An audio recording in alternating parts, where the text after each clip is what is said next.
So thank you for being here. Let's see, first on the agenda, we want to thank the candidates for all being here. We know some of you had to drive or leave work early to be here, so I appreciate that. And all the elected officials, we have Fort Lupton very well represented here, and some other candidates and elected officials as well. So thank you so much for being here. I'm going to turn it over to Fort Lupton Mayor Zoe Stieber. Yep. Did I say that right? Yeah. And she's going to lead us in the pledge and the prayer. So if you would stand, please. First, I'm going to give you a quick welcome. You don't have to bow your heads for that. I want to welcome you to Fort Lupton, the hometown of my great-great-great-grandmother, Mary Elizabeth Wisdom Winburn, who would be so pleased to see what's going on in her little settlement along the banks of the Platte. Fort Lupton began as a natural wildlife crossing, and so when the fort was brought here and the trappers that frequented here didn't come just for trade, they came for camaraderie, and that's very important still in our lives today. So as our communities grow and morph into the next decade, dare I say millennium, remember our history because its lessons are true. Let's bow our heads. Father, thank you for this meeting of friends, and thank you for every person who is here to fulfill your tasks. Bless and guide us so we don't walk the step of the wicked, but rather delight in your law and your work. Father, let your wishes be evident in our meetings, also so that we can prosper and grow our communities. Let our hearts and work be honest and selfless in your name. Amen. Amen. Please join me in the Pledge of Allegiance. I pledge allegiance to the flag of the United States of America and to the republic for which it stands, one nation under God, indivisible, with liberty and justice for all. Party on.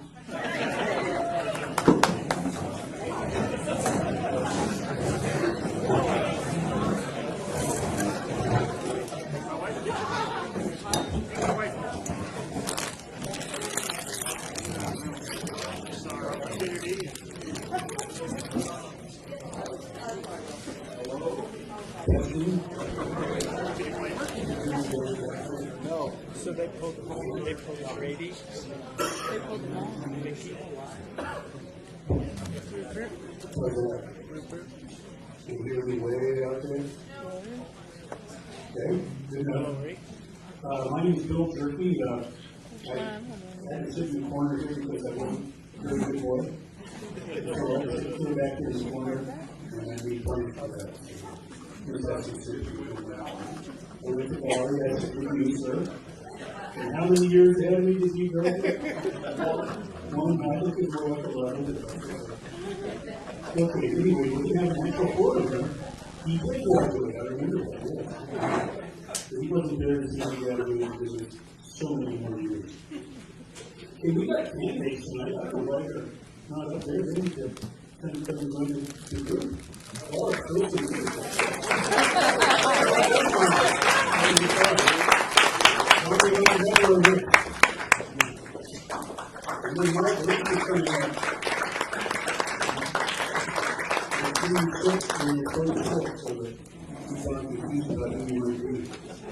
we have Corey, yes. And we. Let's get them all around.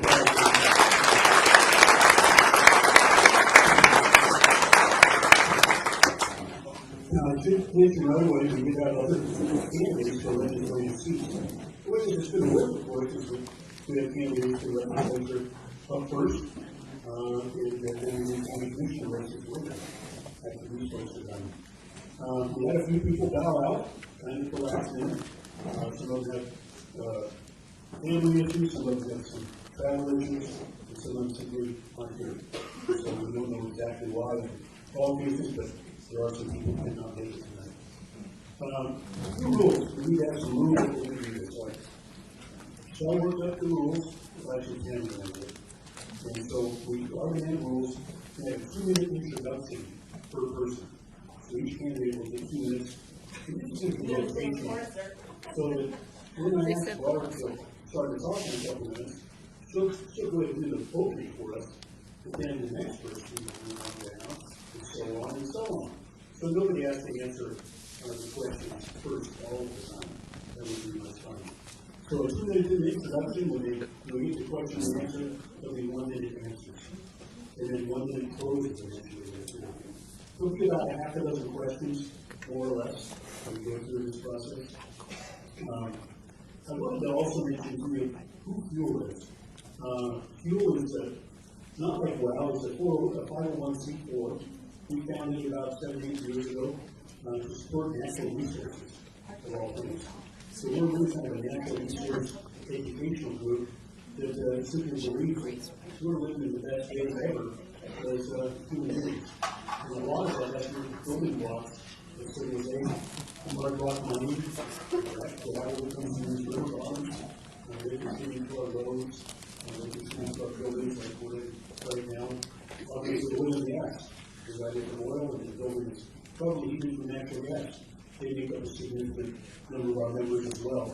Agriculture, because the guys are Tom Heron back this morning, yes, he is a fuel member, and with AgPro, and we have a number of people here from oil and gas, and represent them as well. And then obviously agriculture. We all eat and it's pretty darn good. And so yes, we eat well because we work on agriculture. Who's number one in agriculture in Colorado? Weld County, the first place. Okay, so we'll be doing about 6 questions each. We do a speed round potentially with 2. It's kind of fun for everybody, because everybody's going to participate in that. And then we also have a timer.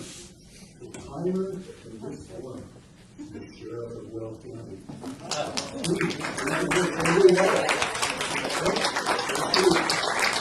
We almost need to reach you. He's a big guy, he might sit on you if you get out of hand. He's always good. Okay, so let's play the race first. Well, we're going to start off and get the timer ready to go. We've got a couple of minutes for each group. Okay, great. Thank you very much. Are you going to over this court? So, my name is Barbara Kirkmeyer. I'm running for State Senate District 23. And before we begin, I just want to thank the women of Weld for putting on this forum. It takes a lot of time, a lot of effort, a lot of coordination to put all this together. They do a fantastic job, and they are, wow, amazing. So thank you all very much. Appreciate it. With that, very quickly. So last year about this time, I was getting people asking me, why are you going to run? Or what are you going to do? Your term's up as county commissioner. And at that point I said, you know what? I'm going to retire. I'm going to bug my children. I'm going to bug my grandchildren. I'm going to travel, and I'm going to go volunteer wherever the heck I want to. And then you know what happened? Senate Bill 181 and Jared Polis. 2 really bad things, right? So I spent 12 minutes with Jared Polis on March 5th with Mike Freeman and Commissioner Freeman and Commissioner James. 12 minutes of my life I will never get back. So the reason I'm running is because Jared Polis and those people down there, they are nuts. They are crazy. They're ridiculous. They're taking away our constitutional rights. They are basically going after us in every manner that they can think of to control every portion of our life. They don't care about what we do up here. Jared Polis essentially dismissed us. He basically shuffled us out the door when we were trying to talk to him about the impacts of oil and gas. He's targeting our number one industries in this state, whether it's oil and gas or agriculture, and he's targeting Weld County. Sick of their mandates. I'm sick of their ridiculous comments and bills that they try to pass. And I'm tired of Jared Polis's comments of where he's trying to turn us into California or Boulder. Both are bad. So I'm a 4th generation Coloradoan. I'm a dairy farmer. I've owned a small business for over 15 years. I'm your Weld County Commissioner. I've served you very proudly. I'm a strong, tough conservative, and I want your support. I'd love your vote, and I appreciate y'all being here tonight to hear what we had to say. Thank you very much.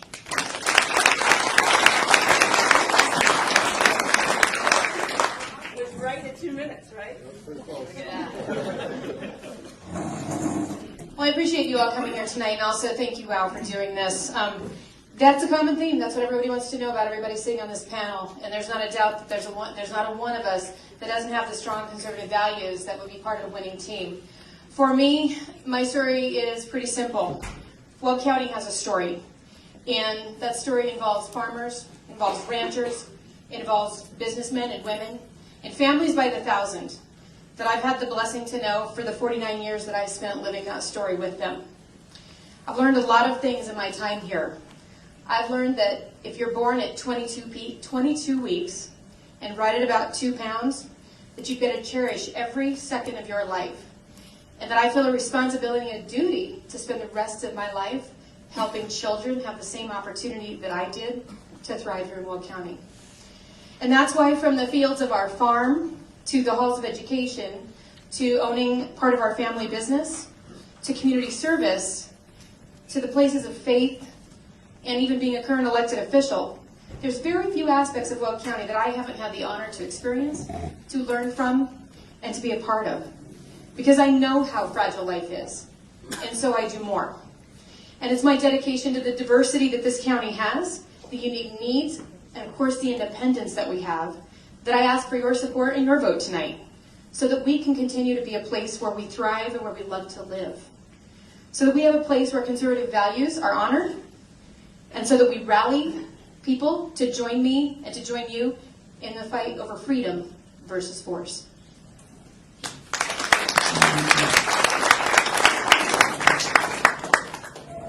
So I think I'm the only Larimer County person up here. Is anybody in here from House District 49? Yes. We got two. We got two votes in the House. All right. My name is Mike Lynch. I'm a Colorado native. Been in Larimer County for the last 20 years, running my own business after I got out of the military. And people ask me, like, Mike, why are you crazy enough to get into this and run for political office? And the biggest answer is, well, I've got a small business and I've got children, and when they start throwing around words like socialism, I think right now we're probably seeing like the first Democratic Socialist be victorious out of the New Hampshire primary.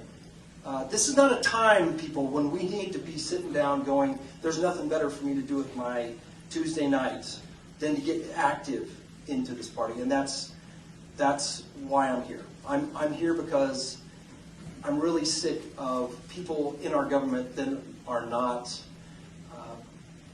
capable. People that this is the best thing they could do. So if your politician is somebody that this is a promotion and they're excited about making $40,000 a year down at the State House, then that's probably not a good start. And people that are not accountable, that won't stand up and when you have an issue as a constituent, be able to voice that and get that word to the places it needs to be, which is the State House. So these are the reasons I'm running. I'm really excited. I've been involved in Larimer County Republican Party for years and years.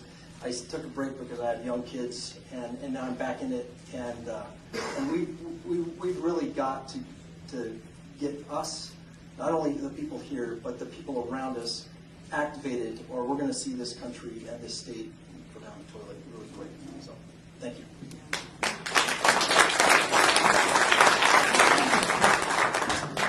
I'm Corey Suley, and I'm running for House District 63. I moved to Northern Colorado in 1994. My wife and I started a church, Hopewell Baptist Church in Longmont, 26 years ago, and I've been pastoring it ever since. I've also started 3 small businesses since I graduated from college. I've been a leader and an influencer in our communities for my whole adult life. Why am I running for office? Well, I've been on the battlefront for 26 years, spiritually speaking. I'm not one of those pastors that avoid the social issues. I talk about abortion. I talk about illegal immigration. I talk about life. I talk about the things that are dear to the Word of God and things that are important to the Lord Himself. And so this past election cycle in 2018, when I saw the direction that our state was going, the Lord spoke to my heart. And I could not sit by and not participate and do something active to help reclaim our state back to the way that we all love, the old Colorado conservative values. When I saw what happened in the 2019 session, I was even more infuriated. And so I'm running to make a difference. I know that I'm a newcomer to the political side of things here. I'm not a newcomer to Colorado. I love my state. I really believe I can make a difference. I really believe that I can contribute, and that's what I plan to do. As a pastor, I have a unique perspective and a driving passion for our Colorado values. And so, no, I don't believe in the separation of church and state, like the liberals say. I don't believe that those of us who are Christian, who are God-fearing, need to just sort of sit back on the sideline while other people run the state. I feel like I have a role, and I believe with all my heart that God wants to use me, and I'd be honored to represent the good people of House District 63. Thank you.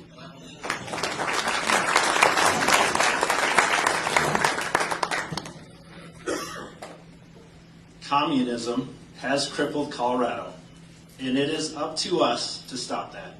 My name is Dan Woog. I'm running for State House Representative in House District 63. I'm a husband, a father, a business owner, and I have served on Erie's Town Board for the last 8 years. I'd first like to thank the Republican Women of Weld for hosting this event, and also Fuel, Bill Jerky, and of course Sheriff Reams for helping out as well. It's not like you're busy, right?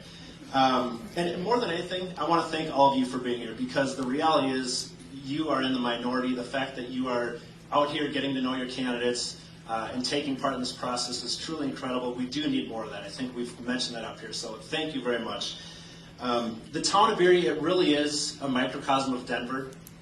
I've seen firsthand the detrimental effects of socialism. I have stood up for the Second Amendment. Our town board has tried to push no open carry on parks, trails, and open space. I fought hard against that.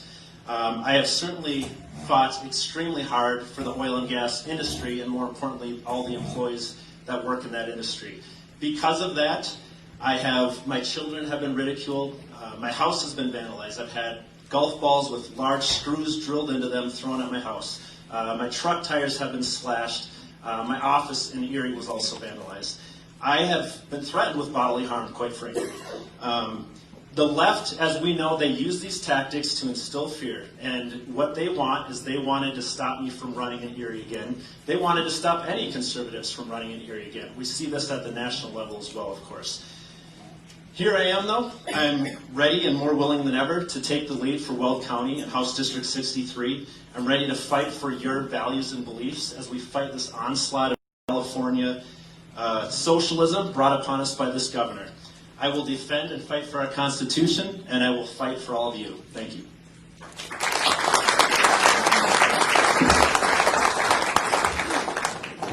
Thank you, candidates. Great introduction. Now we'll go into the legislative questions, and remember you only have 1 minute for responses. Most of these should be fairly quick. Hopefully you'll talk through this in advance, so kind of questions on that. Very first one, the simple one. If elected, what will be your first committee choice and why? And we will start off this one with Tanya. I think it's on. There we go. So this is a constant and consistent question that we all get. And I would say for me, as an educator, I've taught K-21, I've taught kindergartners all the way through adult learners. And at the end of the day, one of the things that I tell people is that if you capture the hearts and minds of youth, you change the world within a generation. And that's one of the scariest statements you're going to hear tonight. All of these other issues are extremely important, and we have to look at all of them and fight for all of them. But this is where it begins. Our children. At the State House, our families are under attack. Education is under attack. State testing is killing the education of your children. Parental choice is under attack. That is where we begin. And that is where one of the most, I think, one of the largest crises in America takes place today. Because everything else follows that, and we can't afford to lose another generation.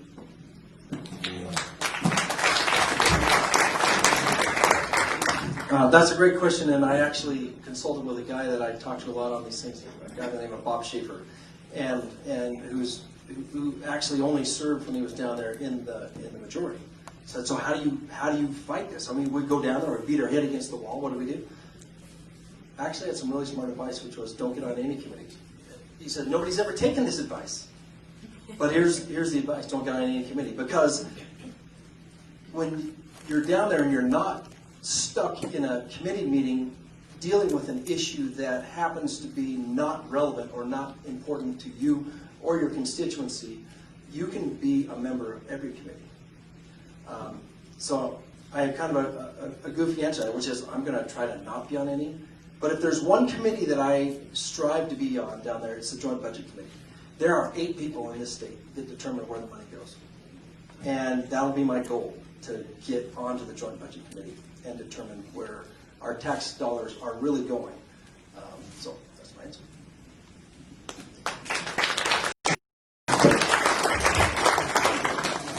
I, like Tanya, have very much a heart for the young people of our communities. Not only do I preach and I pastor families and children, we started a Christian school in our church 19 years ago. My wife is the school administrator, and I'm very involved in the education of the children and the students that come to our school. One of the things I mentioned about what happened in 2019 that motivated me to want to get involved in politics was the sex ed bill. And the very fact that they passed that, and that's what they're teaching our young people in our public schools, it's just devastating.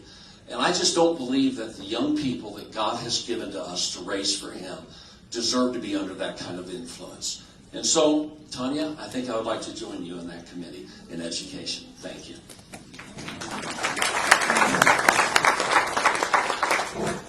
Well, as I mentioned, I'm a trustee. I certainly don't know all the committees, but I gotta believe there is an energy committee, and that is what I want to be a part of. I'm a businessman. I truly believe the economy affects everyone, and as we know, with 181, the energy industry is hurting, and that hurts a lot of people in our state. I've been out to Air Quality Control Commission meetings to speak to them. I've been to COGCC meetings. It's just a passion for me.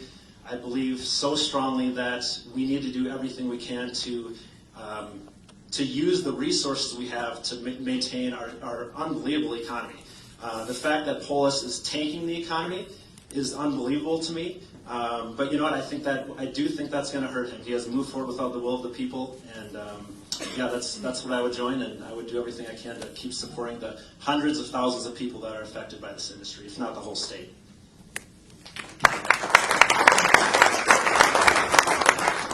So when I'm elected, I want to be on the Joint Budget Committee, because who better to be on the Joint Budget Committee than a county commissioner from the county with absolutely no debt. We lower our mill levy, we honor the Constitution, we honor Tabor, we don't have any sales tax, our retirement is fully funded. In fact, it's funded at 105%. So I want to be on the Joint Budget Committee, because also I have the experience of being the executive director of the Department of Local Affairs, and served on Governor Owen's cabinet, so I know how the budget works.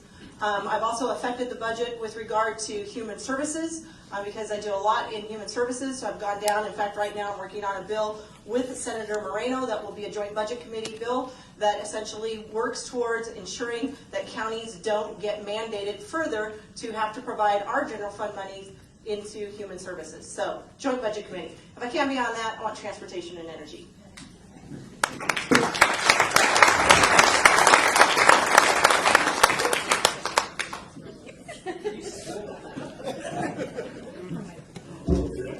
Coordination and cooperation. Mike, I think you're going to be up first on this one. So this one is also an easy one for you.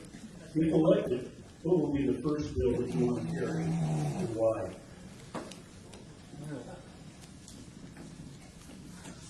To negate all the other bills. Is that I just say, like, no, none of that stuff counts, none of your stuff. Transportation is honestly, if there's one thing you need to know about me, here's what I believe about the role of government. Obviously, the role of government is to keep me safe, right? So to keep the Russians from coming in here and influencing elections or whatever. And then the other thing is to provide infrastructure, because that's something that we can't do as individuals. So I don't know the last time you built a road. I mean, I've got a pretty good lane into my place, but now it's real pain in the butt. I couldn't do it all the way. And the other thing is just stay in my daily life. But here's where we're failing in this state. We are 20 years behind on our transportation issues. So my dream bill would be to say, we're not doing kindergarten, we're not doing these things, we're going to push all that money that came out of my pocket into the roads. So it would be a transportation bill.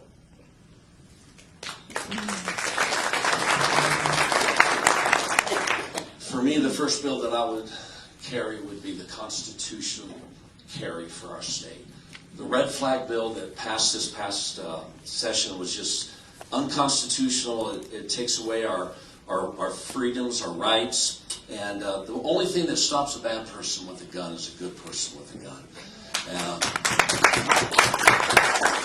My wife and I both proudly conceal carry, and I hope to help Colorado eventually get to a point where they can join the other, I think, 13 or 14 states in our union that are all constitutional carry. It's about time Colorado became.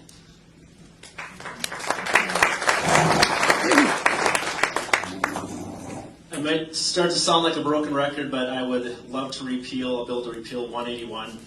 The state has extremely strict regulations in Colorado, as we know, and the reality is the air is healthy. In the last 12 years, with more fracking than ever in Weld County, the air quality has improved. So the fact that we are, the governor are becoming more strict and hurting this economy like they are, is just the wrong way to go. I know that to all of us, air quality is important, water is important. We all realize that, and I think most of us, if not all of us, realize that the industry is unbelievably safe. So that is number one. If I could add another, it would be red flag bill. Both of these are, affect the Constitution. So those are my two. Thank you. So first bill I would carry is to repeal portions of 181, the definition of waste, the de facto moratorium, and I would put in an independent oil and gas conservation commission that has to make their decisions based on science. So that would be one bill I would carry. The red flag bill, are we getting that taken care of this year? You said you were going to get that taken care of, so you need to get on it. So if Steve Reams can't get that taken care of, then that bill would be something that I would work to repeal or something to make changes to it. And then obviously with transportation, we need to, that would be another bill that I would work to carry. And I think that we need to take monies out of our general fund to figure out how we actually fund transportation in this state instead of trying to think of ways to tax us more for it. And then because of my background and experience in human services, quite frankly, I know this probably sounds weird as a Republican, but I would work on some of the human services bills because this is an area that ends up costing us a lot of money, and we need to have some, guardrails put on them and have some understanding of that. So those would be the bills I'd carry.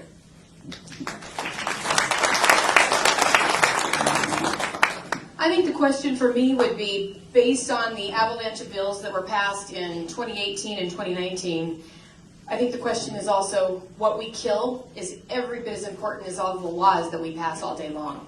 So that's something that I want to keep in mind as we think about this question. I think it's a toss-up for me between 181 and the red flag law. Again, both constitutional issues, both a deep and abiding threat to our future. The Democrats are incrementally chipping away at everything we hold sacred. And those are the two places where we have to hold the line, or the rest of it is a moot point. I always think about the fact that if we don't own our own time, talent, and treasure, then we're another man's slave. And I'll fight for that freedom all day long.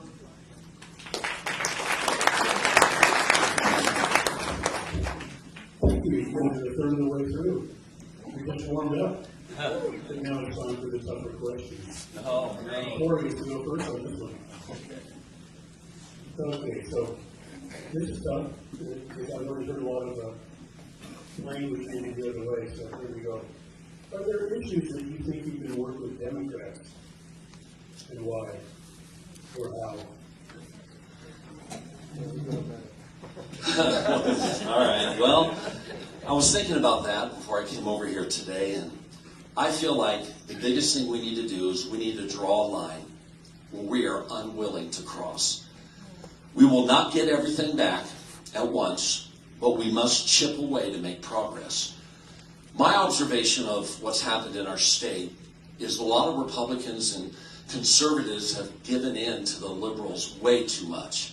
And they've just taken too much ground, and they're not interested in compromise. They're not interested in getting along or caving in on their ideals. We must sell out, or not sell out, and not betray the convictions, the values, and the principles that we hold dear. We must fight the far left radical socialist views, and we must not continue to give in. So that's my answer.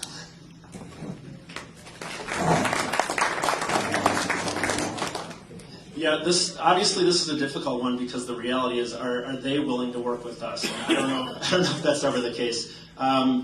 If there's a nonpartisan issue that I believe is good for House District 63, I believe I could work with them. I would hope transportation, but we have seen thus far that that's probably not going to happen. You know, if the Tabor issue comes up again, I will say this, and again, I don't know down at the State House, but I just got to add this story. When I was going around talking to residents in our district about Proposition CC, there were a lot of Democrats I spoke to, and when you explained to them, and it failed obviously, when you explained to them what that was about, and that was about government using your money for what they thought was best and not returning it to them, it's amazing what the response was. And I'll tell you, I mean, it went down, it worked. Again, State House is a whole other story, but I gotta believe, I gotta say I believe in our state, and there's been a lot of good signs. We just have to keep praying and see if there's some Democrats that are willing to work with us.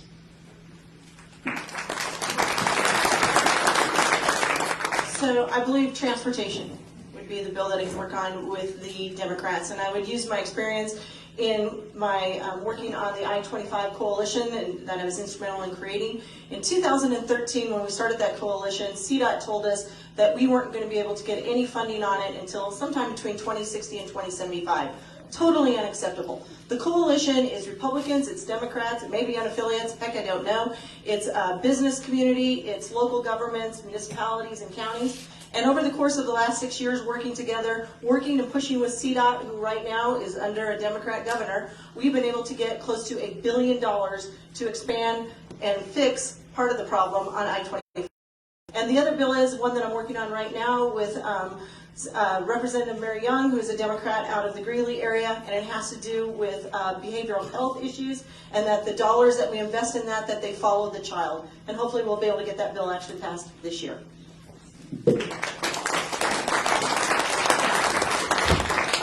There's actually a couple of places that I would be willing to work across the aisle, and I think, again, as always, there's multiple gears that make the engine work, and that is about working together. And so for me, infrastructure is one of those first places where I also believe I would work across the aisle. That's the one place that affects every single aspect of this state from the bottom up, from the small towns to the rural areas. If we don't have a solid infrastructure that's safe, that gets us where we need to be, then that affects, again, every piece of this state. The second place I think that I would work across the aisle would be anything that affects children. Again, this is the next generation. We have to be able to provide parents with choice, with value in their education, with being able to provide them with an opportunity so that their children can thrive. There isn't a family in this room that doesn't want what's best for their children, and I really do believe that's one of our bipartisan issues for the year. Okay, newsflash. We're not in charge. There's no working across the aisle. It's not like we have to reach across the aisle because we're being, nice. We have no choice but to figure out how to deal with the Democrats, okay? So we're outnumbered. I'm sorry. It's a big newsflash. This is a leadership issue. So what you need to have are people that know leadership, know how to get down there, know how to work across the aisle. It's not like we talk about working, a hand across the aisle. They own the aisle, guys. So we've got to make sure that we've got people down there that can actually figure out how to work on what they've been doing to us a little bit at a time. I call it incrementalism, right? They've been slowly inching us back. We've got to figure out how to pull it back this way. My experience from being at West Point and leading infantry soldiers is that kind of skill that's needed down there. So anyway.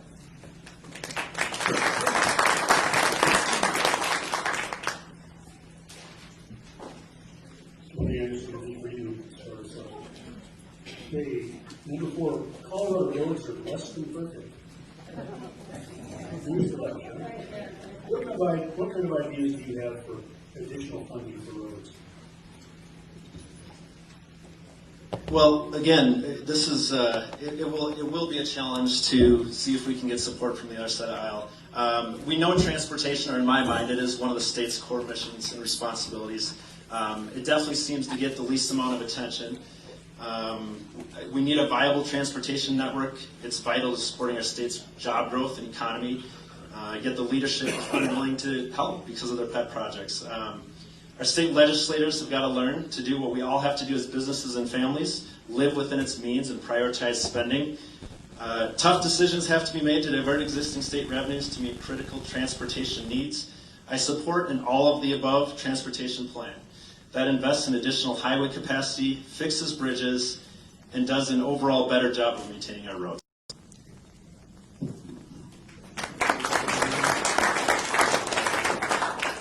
So I've been working on transportation planning for basically the last 30 years. I ended up, in my first term as county commissioner, being the chair of the State Transportation Advisory Committee. So I think the idea is really looking at the planning that is going on in this state. There are 15 transportation planning regions. We all do regional plans. We all prioritize projects that are extremely important to our regions. I think relying on those and then coming in and talking to the state and talking to the other legislators about what we could be doing, because that's from the bottom up, a grassroots, local level up. I think we do need to look at our $32 billion budget and figure out how to fund transportation out of that budget, instead of, again, asking us for more taxes. We do it as a county.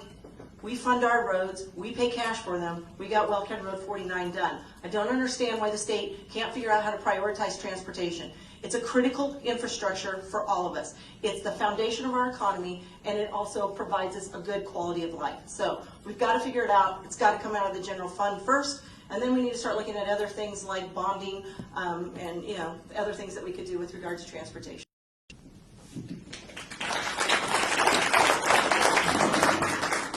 When it comes to transportation, it all starts with really simple materials, concrete and asphalt. The problem with CDOT, unfortunately, is that we can't trust them to do anything in really a timely or costly and an efficient manner.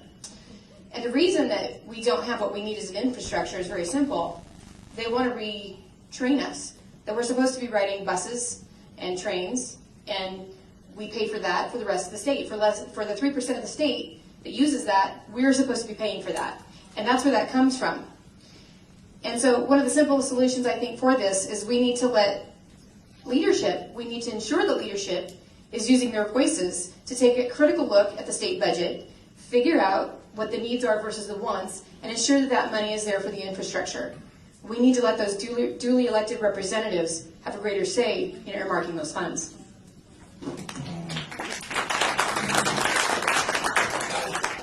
So this is kind of a culmination of some of the other questions.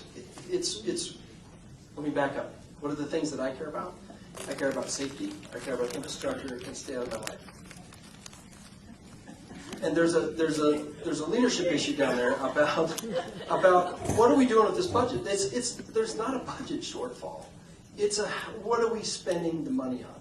And then back to the work across the aisle question. So how are we going to go down there and convince them to do that? Well, that's going to come from very careful leadership from people that are able to deal with the people that are in control. Let me remind you that they're in control. So we have to figure out how to incrementally bring them back to the world of common sense of the money's there, people need to drive on roads, let's not do goofy other little projects. So anyway, I think it's a leadership issue.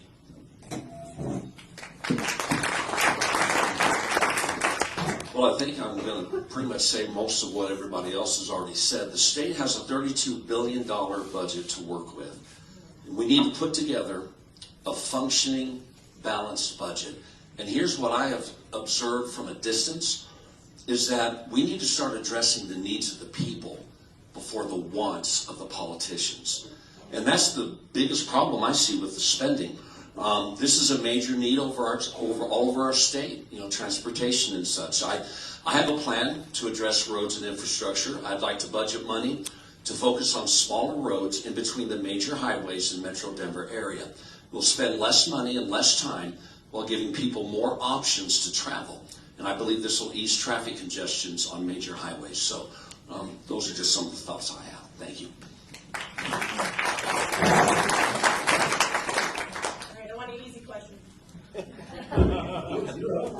I know, I'll take an easy question. Okay, I'll give you question number 5. It's easy for you. My quizzes.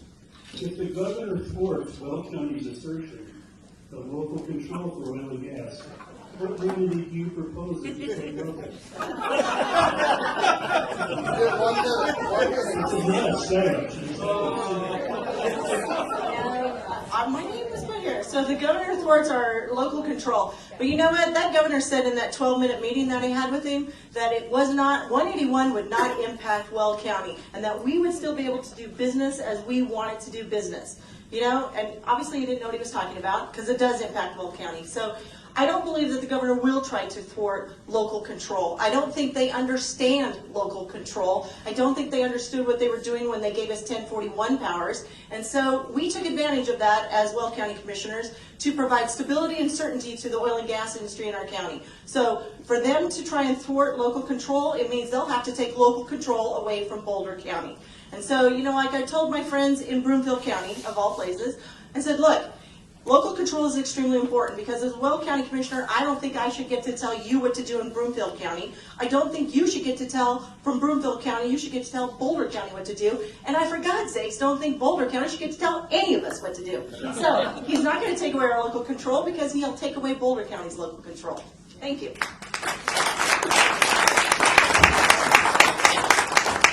It probably wouldn't work to do what she said, right?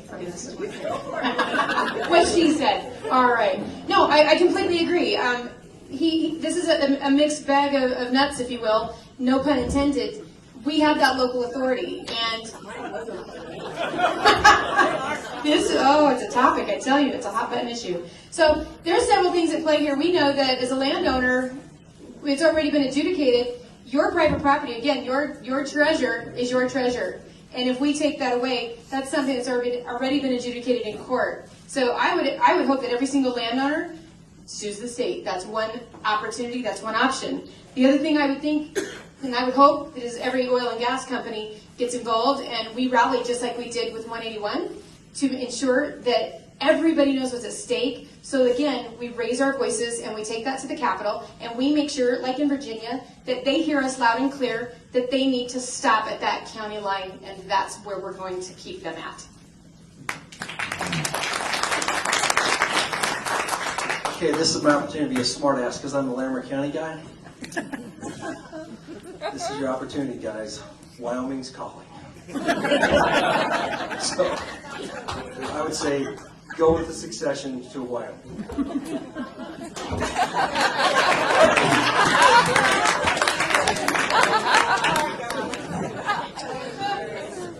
Obviously, I think every one of us is in agreement that Senate Bill 181 needs to be repealed. If I were to go down to the State House, if that scenario were to pan out like you said, I would try to convince the state lawmakers to have a different way of thinking about oil and gas. We need to work with oil and gas, not against it. Oil and gas is our friend. It is an incredible blessing to the state of Colorado and also just to our lives in general. I would encourage growth in the industry. Our technology has greatly improved over the last 40 years with regards to the oil and gas industry, and I know it'll continue to do so going forward. And my big thing is we need less government restrictions, not what we have right now.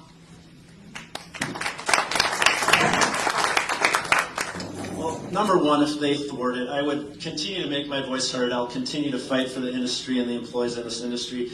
You know, as a trustee, I've seen time and time again these industries working within Erie, work with our board, listen to us, change some things up. You know, they take our advice quite often. And it gets to the point where I just want to say, you know, assert your legal rights, because the board in Erie and other areas in the state, the municipalities, have absolutely abused the system, and there's just, frankly, if they have legal rights, which they do, they need to pursue other action. I'm kind of tired of seeing them get steamrolled.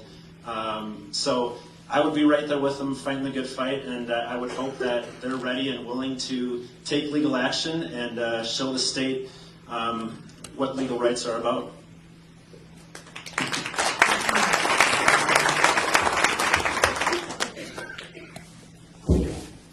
I enjoyed the word thwart. I don't know if anyone. It's such a fun word. But, okay, number 6. Let's see, this is too common first.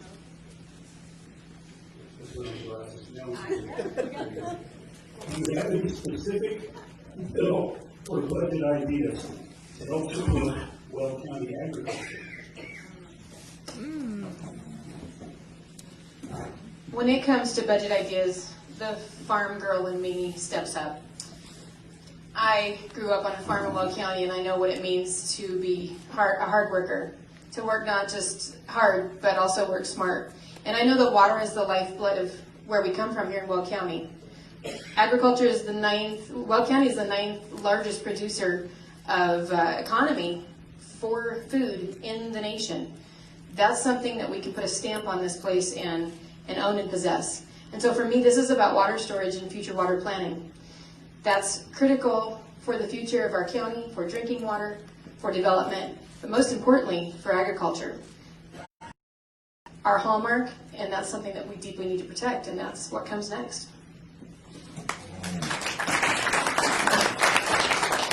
Okay, so go to Wyoming wouldn't be a good answer. So I was actually talking today with a guy it's actually being kind of forced, actually, not forced, but coerced to sell his water rights because a city needs it. And we've got to be real careful with this because we really need agriculture. So, but what I would work on is making sure that and I don't know the specifics because I don't know what bills are floating right now, but to make sure that we retain the ability to keep our water in this state without it going down the pipeline or down to where people want to build big developments in Denver, and keep it in Weld County. Keep it so that we can keep the agriculture community that once it dries up, no pun intended, we're going to really be in a hurt box. So I would work to make sure that we watch what they're doing with the water rights right now, because they're getting pulled out of people that have owned them forever without a creative solution. There's a creative solution for folks to keep that water in the ownership of the people that have inherited it, really.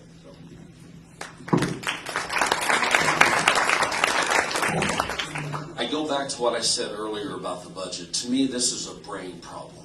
And I think a lot of people down at the State House, they're not functioning with good, solid fiscal principles. The money is already there.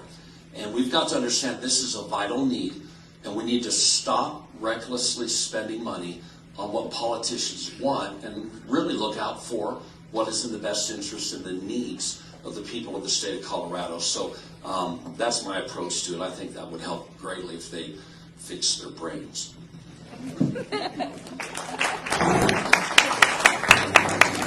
Well, I've been out in House District 63. I've met quite a few farmers, and as has been mentioned here, water is obviously a key. I think we can all agree to that. It's literally the key to our survival and quality of life, of course. I've been a long supporter of NISP and other projects that increase our capacity to store and treat water. And while I support projects like NISP and the Windy Gap Firming Project, I will continue to oppose the practice of buy and dry. It's bad for farmers, it's bad for rural communities, and it's bad for our critical ecosystems.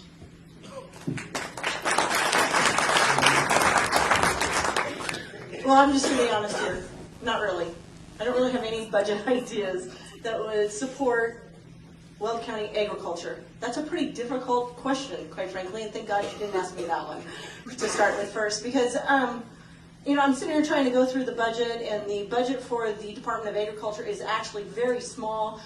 They've got very limited staff, and I know, like, when I was underneath Governor Owens, we all had to go through and cut like close to 25% out of our budget. So I'm not sure exactly where they would cut, whether that's in brand inspection or, where that would be, because the water actually is not in the Department of Agriculture's budget. It's actually over in the Department of Natural Resources. So I'm not sure specifically with the budget, but I would tell you one thing I would do. I would change the criteria for who has to be our Department of Agriculture commissioner. So we have an agriculture commissioner. Yes. The current person right now is a person who knows all about community gardens and nothing about agriculture.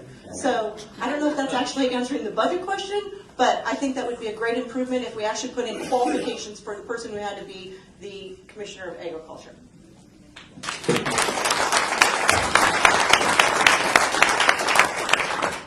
And then we're all the way to closing. We live. You guys have survived. Survived the tough questions, meetings. Hey, Mike, you can start us off. All right. 1 minute closes. 1 minute. Let's start. I'm not giving you any free time.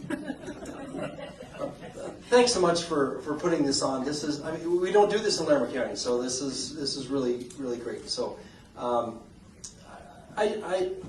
this governing is pretty simple to me, right? We have this Constitution, we have these principles, and if you elect somebody that doesn't stand for those principles, for the Constitution, then you don't have a start, right? So it's not complicated. The rules have already been written. Let's not rewrite the Constitution. Let's not try to come up with better ideas.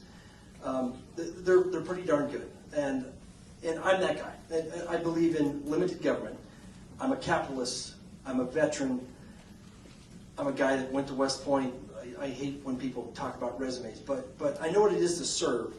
And if your politician doesn't have anything better to do with their time, that's not a good politician. If it's not service, if it's not a sacrifice, and trust me, leaving a business and 2 teenagers for half a year is a sacrifice.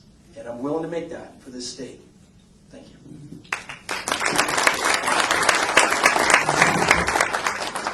As I already stated before, I love Colorado. I truly believe that I can make a real difference and bring significant change to our state. And here's why. I am one of you. I am not a political establishment. I'm not a career politician. I'm an outsider who is simply fed up with the status quo of our government.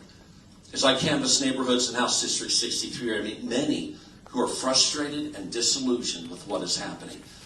If I'm elected, I'll bring common sense, integrity, a get-the-job-done attitude, loyalty to strong conservative values and the Constitution, and I'll also bring a fear of God to the state capitol. I will not be bullied nor pressured to compromise. I will look corruption in the eyes, and I'll deal with it. It is time for a new choice for Colorado, and I would be honored to be your representative of House District 63.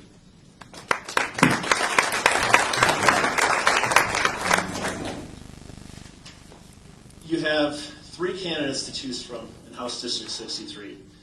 You have Pastor who sits alongside me, and you've got a good heart and you got a good spirit, but he doesn't have experience. You have Pat Miller, who's, I'm not sure why she couldn't make it tonight. She did leave the party to run for lieutenant governor. She left the Republican Party. She lives in Erie. I've been on this board for 8 years. I've seen it go from a free market conservative board to absolute socialism. And in those 8 years, I have not once seen her at a town board meeting. I have not once seen her come up to the podium and fight the good fight. Didn't even know her, haven't seen her.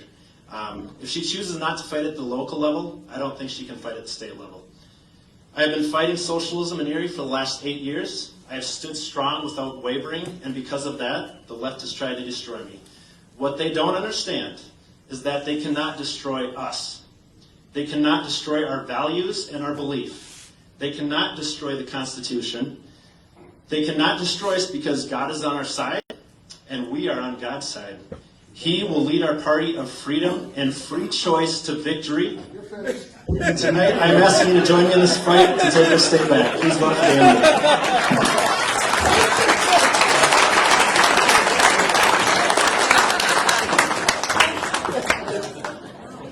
I just want you to know, Sheriff, I'm not afraid of you. So, anyways, I'm running for state senate so that I can be a check and balance on Jared Polis and his overreaching, overarching agenda, his socialist agenda, right? You know, quite frankly, we deserve better. We deserve better than what we've got. He's dismissed the will of the voters. He goes against our Constitution. He's down there for all the wrong reasons because it's all about him. We deserve better. That's why I'm running. Not so I can just fill a seat, not because I need a job, because I don't need the job. I'm running because I care about Colorado. This is my Colorado. This is our state. I love our state. I'm going to go down and I'm going to kick some butt and I'm going to wear my boots when I'm down there. Appreciate your support. And you can look me up on Facebook. I would appreciate it. Kirkmeyer for Colorado. Come find me on Facebook. Love to talk with you there. Thanks.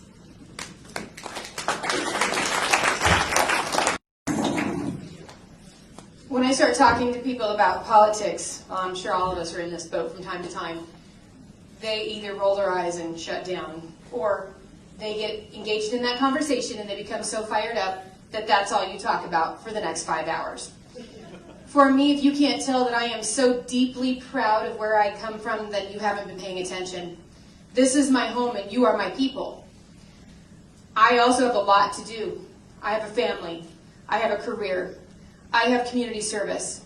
But there is so much more at stake. And I would agree. We have a duty. We have a responsibility to step up, to step in, to stand up. And that's what I'm asking you to do tonight, is share in that passion. I ask you to give me that vote. You do have a choice. You have 3 people. One with more democratic socialism on the agenda. The other, that this will be the 3rd campaign in a little under 2.5 years. We're looking for a seat. I'm not looking for a seat. I'm looking to be visible, to make a difference, to make a change. Because of you, together, we are Weld County. First of all, Hugh is back here. He's one of our state representatives up in Larimer County. And because of Hugh, we were able to actually get some changes to Senate Bill 181. And we owe him a big, huge thank you. And lastly, let's give one more round to both Fuel and to WOW for having us here tonight. Thank you so much.